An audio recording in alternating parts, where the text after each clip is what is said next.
Hey everyone, welcome back to Paler17 Reads. In today's video, we are going to be looking at my September reading wrap-up. So we'll be discussing all of the books that I read or DNF'd in September. And I hope that you will consider liking this video, subscribing to the channel, and hanging out with me again if you are new. And a big welcome back to all of my current subscribers and returning viewers. So I don't want to make this video too long. I think what we'll do is we'll just jump right into everything that we have to talk about today. And I'm going to start out, as always, with some stats for you. And as always, we are going to be talking over the airplanes should they choose to pass by. And potentially we may also have the sounds of the gardeners outside. So I don't know. They don't wait for me to film. They don't check with me if I'm filming. They just sort of do their thing. So we're going to try our best to proceed and sort of carry on. All right, so first for the stats, my September reading stats, and I'll put that up here against the screen so you can follow, are as follows. In September, I completed 10 books. I had 9 DNFs. I read 3,258 pages, 2 of which were library reads, and I completed 4 audiobooks. I had no ARCs this month, so no advanced reader copies, no advanced listeners copies, and 6 of the books that I read were from my own physical TBR, which I'm very happy about, but there's a couple of nuances because some of the books that I listened to on audio are also physical books from my TBR, so we'll get into that. I'll just tell you what they are. So anyway, let's start in no particular order with my DNFs. So first we're going to start with my physical DNFs, the books that I either physically have in my library or I took out from my library. And the first one we're going to start with is A Feather So Black. And this one, if you guys remember from a previous vlog, I DNF'd it because the author, I think I DNF'd this one on like page 3 because the author chose to use some fantasy names that were impronounceable to me in my brain, and I just can't seem to get over it. A lovely viewer suggested to me in the vlog where I reported on canceling this book that she tends to sort of make up a name in her head and then sort of roll with it for the rest of the novel. However, I'm unable at this point in my life to do that. So I feel like if the author is making up names that are too hard for my brain to pronounce, they've lost me straight from the get-go. So I'm not even going to give the book a second look if I can't pronounce the names of the places, characters, what have you inside of the novel. So this one on page 3 was a DNF. Next, I tried Still Life by Louise Penny, and this, I believe, was a response to one of my reading prompt picks from the September TBR Teapot. I didn't like Louise Penny's writing style. I don't know if it's because this was her debut Inspector Gamache novel or not, because I know that she has a whole series of detective novels based around the same inspector. I think she's up at like book number 15 or 16 right now. If you guys have any idea, you could let me know in the comments. But I just had a really hard time getting into the initial setup of this scenario. And because of that, I don't know, I just didn't really jive with the writing style. I wasn't feeling it. I wasn't vibing. So I just decided to put this one down. Next, I DNF'd A Quantum Love Story. Again, this was one that was one of our September TBR Teapot picks. I kind of like was in a discussion with one of the viewers about this book, and she said that she had plowed through it. And I guess that some of my ideas about where this was going predictably, you know who you are and you know what we discussed, because I don't want to ruin it or spoil it for anybody else. But I think that this viewer kind of convinced me to maybe do a soft DNF on this book, and I might just do that and come back to it a little later when I'm more in the mood. I think that in September, I was having trouble getting in the mood to sit down and read these books. I did find this book a little slow paced, but I would potentially like to see if my theories about where I thought it was going are correct, which I'm kind of thinking that they are. So I might go back to this book. I might pick it up. I'm not ready to unhaul it at this point, but it was a DNF for me at the time. Angela, you know, honestly, honey, you made me change my mind. So you made me change my mind, or you made me at least pause. So I'm going to kind of hang on to it. I'm not going to unhaul it just yet. And potentially I may pick it up again, so we'll see. But I think that at some point when I was reading it, it lost me, or I lost it, or I just got tired of the constant repetition and that maybe the story wasn't going where I wanted it to go. And also I was not really getting romance vibes, which is strange for me if you followed me for a while, because you'll know that romance is not typically a genre that I read or look for, but because it was a science fiction novel, I thought maybe it could work for me. Anyway, I'm not really sure how I feel about this book, but I'm not ready to unhaul it yet. So I might pick it up again later, but I'm not making any commitments to it right now. Okay, and the last physical book that I DNF'd, this one was the library read, not from my physical TBR, but I know that it's going to cause potentially with some of you some controversy, so bear with me, okay? If you guys follow me on Goodreads, you'll probably know what this is already, but I DNF'd The Spear Cuts Through Water. Okay, so I just want to explain why. I DNF'd this book at 250 pages in. And I just want to be clear that I really appreciated what the author was trying to do stylistically with this novel. I just found that I lost interest in it. I wasn't really aching to come back to it. The story just didn't catch my attention too much, and I wasn't really vibing with it. So I admit, curious enough to look up a summary to see how the story ended, and I'm kind of glad that I DNF'd it because I really didn't want to have to read another 250 pages of this book just to get to that ending, which I kind of knew was coming anyway. So I feel like I did myself a favor, and I DNF'd this one, but I didn't give it like a 1 star. I gave it a 2-star DNF because I do appreciate what the author was doing and the writing style and the scope of imagination and all those things that people are talking about, but I didn't feel invested in the story, and that's really the only reason that I put it down. Then there were also some audiobooks that I DNF'd this month. The first one is Finlay Donovan is Killing It. That was an audiobook that I borrowed from the library, which again, I don't know, after a few hours of listening, maybe about 5 or 6 hours in, I was just not feeling it. It didn't catch my attention. I'm very sorry to Fina, who, like, if you're watching this, you know, I remember that you had commented on my Goodreads that you were like really shocked that I had DNF'd that book, or I think it was maybe on my Instagram. So follow me on Instagram if you want to see what I'm doing in real time. But yeah, I did DNF that book because I just wasn't feeling it. And it's sad because I know that these series have huge followers and things like that. And I think that sometimes when books are overhyped or just hyped too much, I tend to not resonate with them. Like maybe it's a part of me that kind of like self-protection wise rejects things before they have a chance to disappoint me. And I did listen to about 5 or 6 hours of the audio before I decided to jettison that one. So I don't know. Finlay Donovan is Killing It was something that I wanted to like, but I just didn't feel that I was very invested in what was going on. I also DNF'd another library book. This one I returned, so I don't have it with me, and it's I Am Behind You, and that was supposed to be like an atmospheric horror novel. That one didn't work for me either. I just got bored of it and wanted to stop it, so I returned it to the library. I DNF'd The Tainted Cup, okay? There's some controversial DNFs, as always, you know, as always when you come to this channel. A lot of people's favorites turn out to be ones that I don't jive with. Now, I think that I will say I DNF'd The Tainted Cup with the caveat that I will probably come back to it at a later date when I am more focused. I had a lot of it was a very stressful week at the time where I wasn't really having a lot of success reading-wise, and there was a lot of things going on in terms of my business and family life and stuff. So I think The Tainted Cup, I started to listen to maybe the first hour of the audio on that one, and I just was not connecting with whatever was happening. So I think that that's maybe a book that I might have to come back to and physically read at a different time. But as it was, I did have to put down the audio. So again, that to me was a DNF in the month of September, but it doesn't mean that I won't pick it up again in the future. So I just want to say that. Okay. Then I DNF'd Bad Eater. I was, again, not feeling that, and I struggle with horror, you guys. I really do, and I know that we've talked about it before on this channel.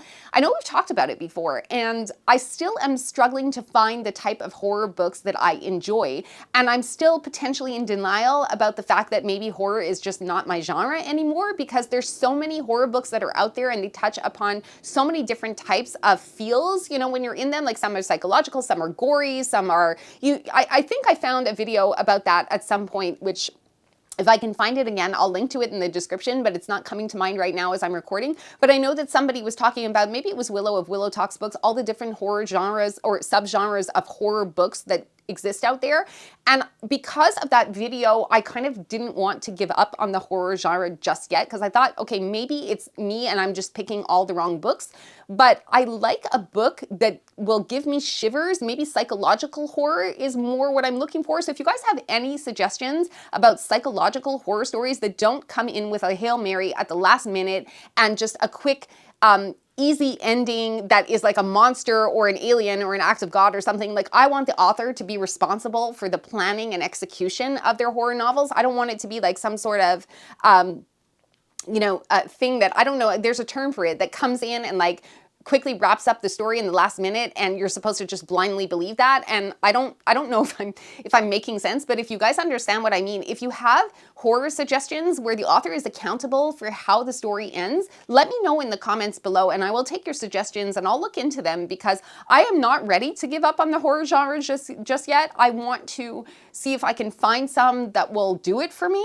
Oh my God, we're 15 minutes into this video and I've just I'm still talking about my DNFs. Not going well so far. Okay, let me stop talking. Did that cover everything? No. I DNF'd a last horror book, and that was The Lamb. Again, an audio book that I just couldn't get into, and after about 5 or 6 hours, that seems to be the time at which I decide if I want to continue with audiobooks or not. I don't know why. Also, didn't care what was happening. I was not invested in that book, basically. So I DNF'd that one too. But again, because I think that with horror books, I don't want to have to wait until the last 20% of the book for the payoff. I loved We Used to Live Here. That book kept me hooked from the first page, okay? And it didn't necessarily scare me, but I had a really good time in it. Books like The Lamb, where it's so much vibes, and then, I don't know, I just get bored. Like, you lose me. You lose me. It's like, you know, I've compared it to sex before on this channel, so hi if you're new here. Welcome. But it's like almost like you want to tease somebody so long, and then like for me, I don't know, I just lose patience. I lose patience. Like, I don't want to be in the room anymore, you know, like get to your business and get gone, you know? So anyway, let's move on to the books that I did complete.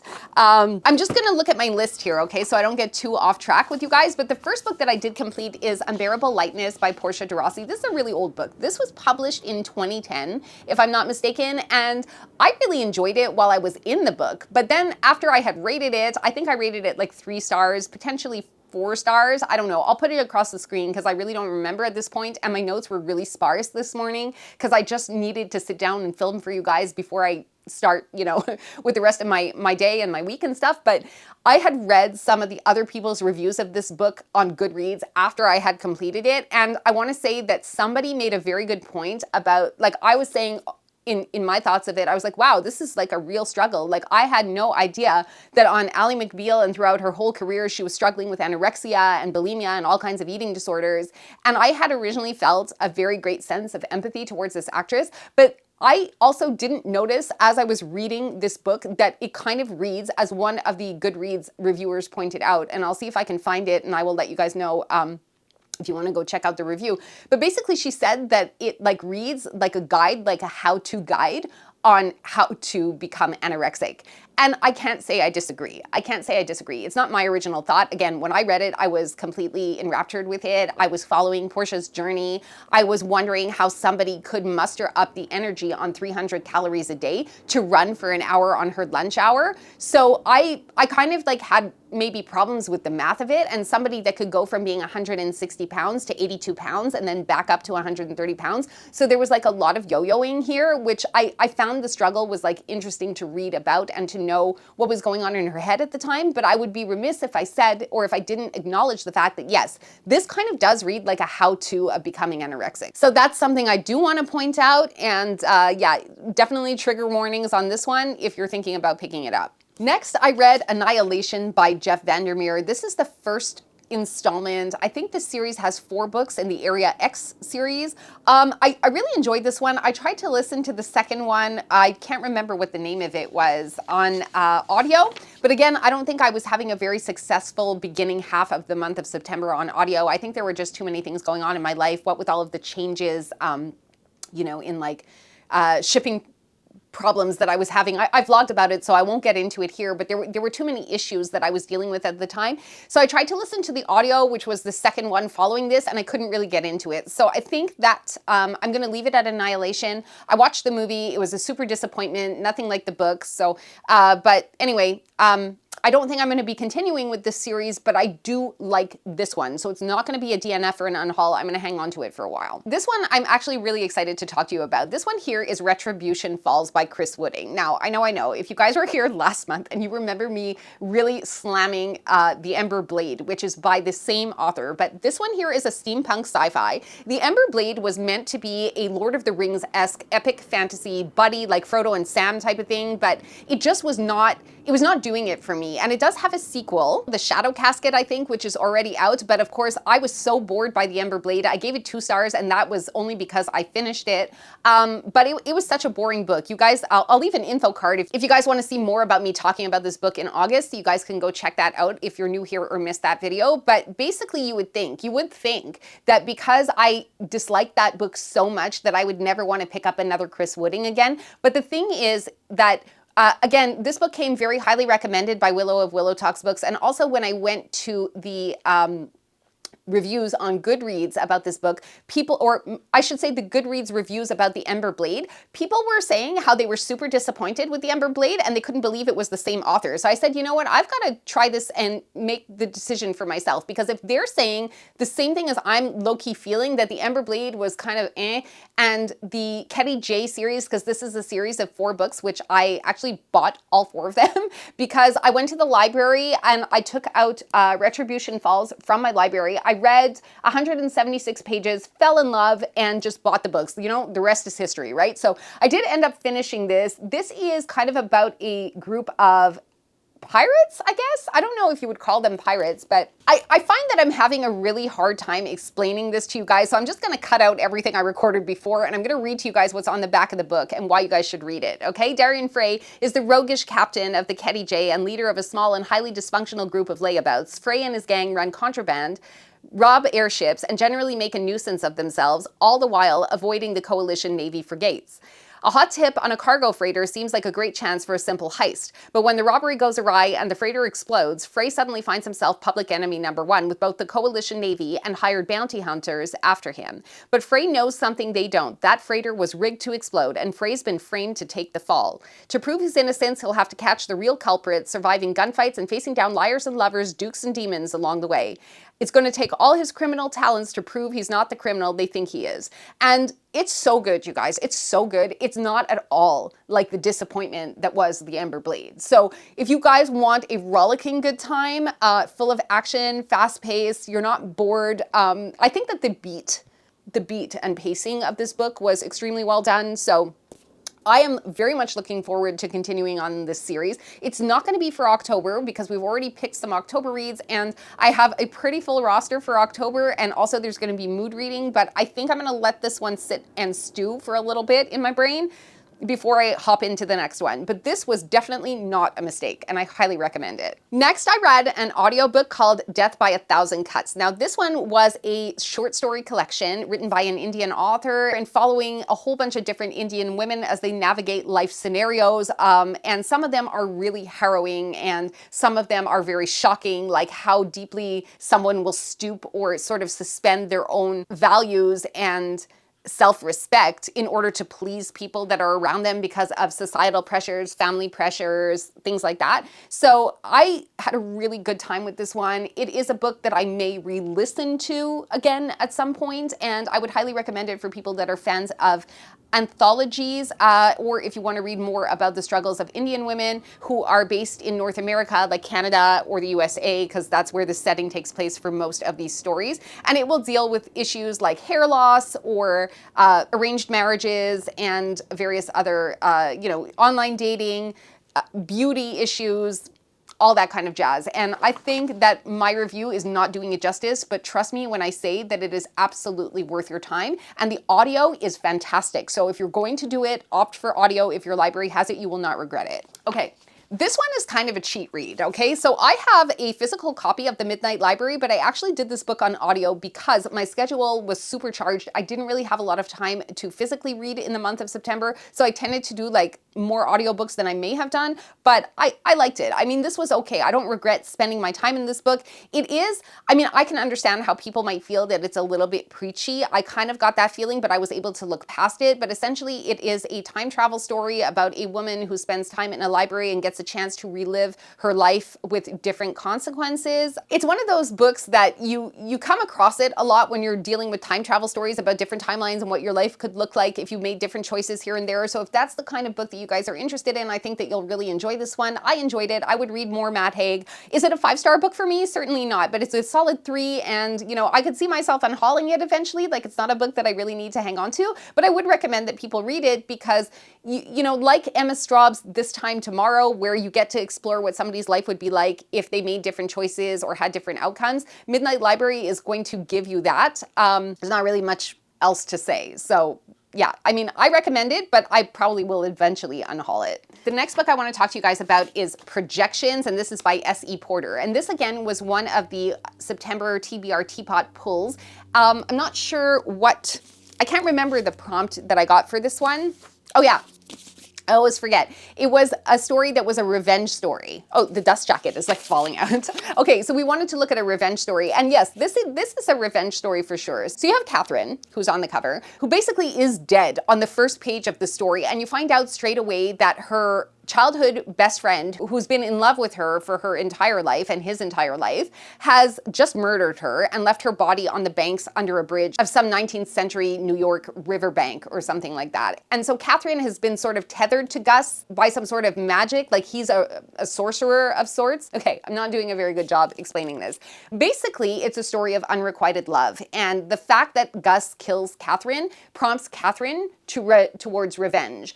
And what Gus does is he puts a curse on himself or Catherine, or he tries to create some sort of psychotic magic thing where he will continue to produce projections of himself. There you go, projections. That's the word, because that's the title of the novel. He produces these projections of himself, these ghost-like creations, I guess, in Nautilus, and then he sends these creations back into Earth to find people that remind him of Catherine, or women that remind him of Catherine, and he's supposed to try and charm these women or force these women, which is more the vibe that you get from the novel, to fall in love with him. So like Gus has these projections of himself, and Catherine, who's a ghost, has to basically go back into contemporary times, find these projections of Augustus and stop them from killing girls, innocent girls, that remind Augustus, sorcerer, like the source of Augustus, of Catherine, who never returned his love. So I don't know, I'm definitely not explaining this nicely, but I did spend quite a bit of time annotating this book, and in the end, though it was really well executed and the author kind of thought of everything, I was left kind of feeling like it was a 3-star read for me, even after spending all this time in it. So what I would say, if you like gothic, if you like dark, if you like stories of unrequited love, which frankly we don't see too many stories of unrequited love, do I think you guys should read it? I think you guys should read it and decide for yourselves if it's a book that you're interested in, because again, like I had a good time when I was in it, but I had to sit with it a little bit after because I wasn't really sure how I felt about it. Like I feel like it was a time, and it definitely gripped my attention when I was in it, but it's not a book that I will ever want to read again. I don't know if that makes sense. I think that some of you out there, like I'm thinking specifically of Chess, if you're watching this, of Chess's Book Nook, who is an amazing fellow booktuber. I think that you would really, really like and very easily become obsessed with this book. So, but yeah, if you guys like this type of gothic, magical, fantasy, unrequited love type scenario, then definitely give it a go. Give it a go. I don't regret my time in this book, but I don't think I'll reread it, but I'll hang on to it because, you know, I did some work in it, right? Anyway, moving on. I did T. Kingfisher's Nettle Bone. This again was a September reading prompt for reading a book that centers around a royal family. It's T. Kingfisher. I had a great time with this one. I loved that it was the third daughter in a family of daughters who had to go and save her sister from the abuse of a tyrannical prince. I think that T. Kingfisher, as always, does a really great job in keeping my attention. There's really no notes. There's no notes. I didn't give it 5 stars, but there's, you know, because it wasn't necessarily my favorite T. Kingfisher book, but I liked that there was a great supporting cast of characters, and I liked where the story went, and I liked how the story ended, and I will definitely be hanging on to this one with the rest of my T. Kingfisher books, and yeah, just no notes. The next book is also a book that I physically own but listened to on audio as a library loan, and that is The Adventures of Amina Al-Sirafi. And this book for me was a 3-star read. It's a pirate fantasy with Middle Eastern influences.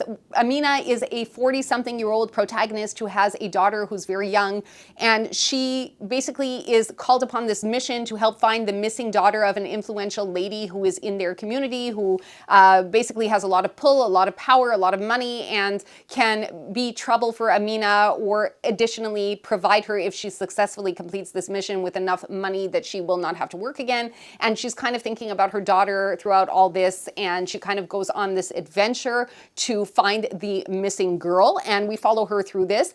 I would say that I was not as enthused about this book as most people seem to be. I don't think I rated it very highly. I think in the 3-star range. I'll check and I'll put it across the screen for you guys. it was a good time, but I can tell you that if I didn't listen to it on audio, I probably would have DNF'd it. I think that it just took too long. The pacing was off. It just didn't do for me what people had expected me to believe that it would, as in I didn't feel enthralled in it. I didn't care for the interjections of the different narrators. It kind of had a tendency to like take me out of the story, or when in the audiobook, I don't think I would have realized had I read the novel that she was kind of like talking over her shoulder. She's like, what are you talking about? Like as if she was busy doing something. So for example, if I'm busy recording this video for you and somebody in my family talks to me and they're asking me like, what's for dinner? Then I would be, what are you saying? I'm trying to record here, blah, blah, blah. And that's the kind of scenario that was happening in the novel, which I found to be a little jarring. And even on audio, it kind of took me out of the story a little bit. And I think that the way it's written, because I tried to do a little bit of immersion reading, the way it's written, I wouldn't have necessarily understood that that's the exchange that was happening, as in like perhaps, I mean, what I gathered is that Amina herself is writing the story as kind of like a memoir,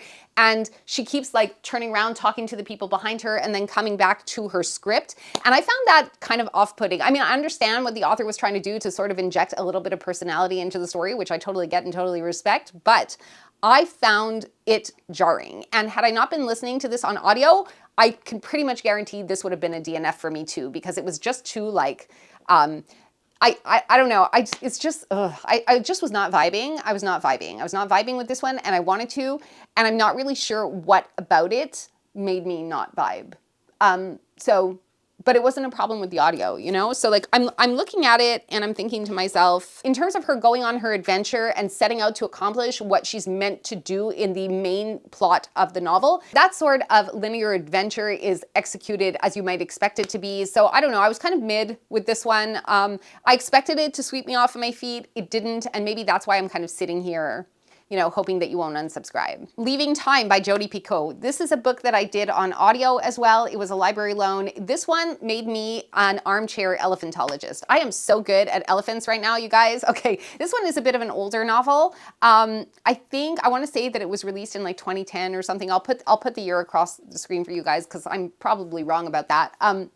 But basically, it is a, I want to say like a murder mystery, but also it has to do with, so you have Jenna, who is 13 years old, and Jenna is on this quest to find her mother, who disappeared a decade prior to the story starting, and she's living currently with her grandmother, and she is on a quest to find her mother, who is missing, but never pronounced dead or what have you. She just doesn't know where her mother is, what happened to her mother. They used to work at an elephant sanctuary, so that's basically the setting, but it has since closed down. Jenna's father is in a psychiatric facility and has been for the 10 years since her mother disappeared. And she basically enlists the help of a psychic and an alcoholic former police detective in order to get on this quest of finding her mom and track her mom down. And woven throughout the plot of the story, where of course you're going to learn about Jenna, her mother Alice, who we learn about through diary entries and journal entries that Jenna has access to. We're going to learn about Serenity, who is the psychic that she goes to see, and who I believe, although it's not explicitly stated, is a woman of color. And then we have Virgil. Is it Virgil? I can't remember what the guy's name is, who is the cop, and he is a recovering alcoholic, and now he, instead of being on the police force, he's actually now like a private detective. And we learn about all of these people and all of their stories and how all of their individual plot lines sort of intertwine to either, you know, successfully or unsuccessfully complete what Jenna has set out to do. So I'm not going to tell you how it ends because I want you to read it. This book was so good. It was so, so good. I had such a great time in it. I loved the audio version. I think there were some different narrators. There was definitely a different male and female narrator that I can remember. And basically why I say I'm an expert on elephants is because you get so many facts, histories, stories, anecdotes about elephants and what they're like out in the wild and what they're like out in, or what they're like also in captivity, and how they process empathy and grieve, and how they protect their children, and so human-like and potentially superhuman-like elephants are. And why I say superhuman is because elephants will display certain, they'll display certain empathies and behaviors that even some humans are incapable of displaying, which is shocking. And I would be lying if I said that I didn't cry here and there, but not because of the characters in the novels, but just about what was happening with the elephants. So hopefully that makes sense. It looks like my battery's dying. Let me change it. Hopefully this will, I have a low battery. I'm going to change the battery. 12 seconds later. Change the battery. It's like so hot right now. It's so hot. Okay. Okay, let's continue. Let's continue. I only have one more book I want to talk to you guys about anyway, so it's probably really good timing because I wanted this video to be a shorter video, but as you can see, I don't know, I'm a talker, you know, so I tried to keep it as brief as possible, but there were just certain things that I did want to talk to you about. Anyway, let's get on to the last book that I read this month, and it was The Keeper 6 by Kate Elliott. So again, this was a library book. It was a novella, about 197 pages or so. It was my first book from Kate Elliott. I did a small vlog about that when I was reading it, but I'm just going to sort of summarize it here. You are looking at an older protagonist. She's actually a grandmother in her 60s, and what happens is she's part of a crew of explorers that have been put on suspension, and they've been sort of grounded by their administrative force, and what happens is her son goes missing, and so she dons the uniform and goes after her son and recruits the members of her team to all go out and find her son when he's gone missing for whatever reason he's gone missing that I can't really remember. And then they figure out that the reason that the son has gone missing is because he's been taken hostage by a dragon, and they have to sort of appease the dragon and figure out why the dragon wanted to kidnap her son and get her attention and that kind of thing. And I liked about this novel that it was short and that it was focused on an older female protagonist who happened to be Jewish, and there was definitely a sort of a Jewish kind of, I don't want to say theme, but the fact that she was Jewish was not just stated once in the novel. It was kind of like carried forward here and there, although it's not by any means a religious text. It just happens to be that the protagonist is Jewish. And basically we follow them through and we find out why the son was kidnapped. It's sort of an adventure story, I guess, but it's fantasy sci-fi. And I had some problems with it. Like, honestly, I had a really hard time picturing the setting. I feel like the book should have been a bit longer. Like, the author should have put more time into the world building, because it was very expository and not very, not very like showing you things. It was more telling you what was going on, and it felt very didactic in some aspects, which I wasn't really jiving with. So I don't think I rated this book too highly. I would read more from Kate Elliott. I'm kind of glad that I didn't buy the book and that I took it out from the library, because I think if I had bought it, I would have been really disappointed. I never read her stuff back in the 90s when she had a whole bunch of things that you could still find on shelves. Now her books are like impossible to find. And I do want to read The Witch Roads. I'm just waiting for the price to come down on that one a little bit. So I'm definitely going to still read from this author. I just wasn't too impressed with The Keeper 6. Would I say that it's worth your time? I think so. I think I would never recommend to you a book that I totally disliked. If you've been here before, you will know that. Do I think you guys should be wasting your time with The Ember Blade? No. Do I think you guys should be reading Retribution Falls by the same author as The Ember Blade? Yes. Yes, I do. So I would never suggest that you that you read a book that I really didn't like, because otherwise why would you be here, right? So unless of course you want to argue with me, which I'm totally fine with as well. So we can do that in the comments if you want. I'm very happy to argue with you. But yeah, I mean, this book was kind of like okay for me. I really wish that I understood more how the different areas, like I guess you'd have to read it because I didn't really understand it obviously, but there's like different areas of the sort of mid-world where they can travel to.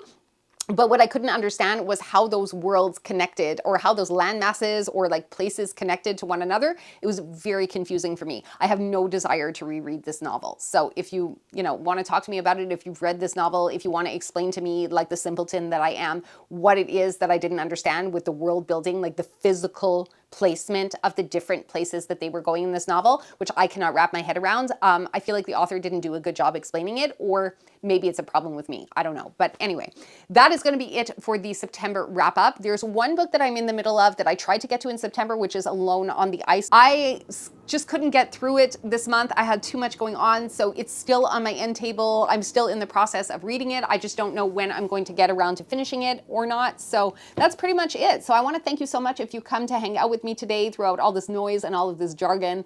And I really appreciate you being here. If you like this video and you want to hang out with me more and it's your first time here, please consider subscribing. If you have been here more than once, it's a great time to subscribe right now. I really appreciate you all. I can't wait to see you all when we do the November picks. If you want to be notified of more of my videos, hit the little notification bell. And with that, I am signing off. Thank you so much once more, and I will see you again in the next video. Ciao for now.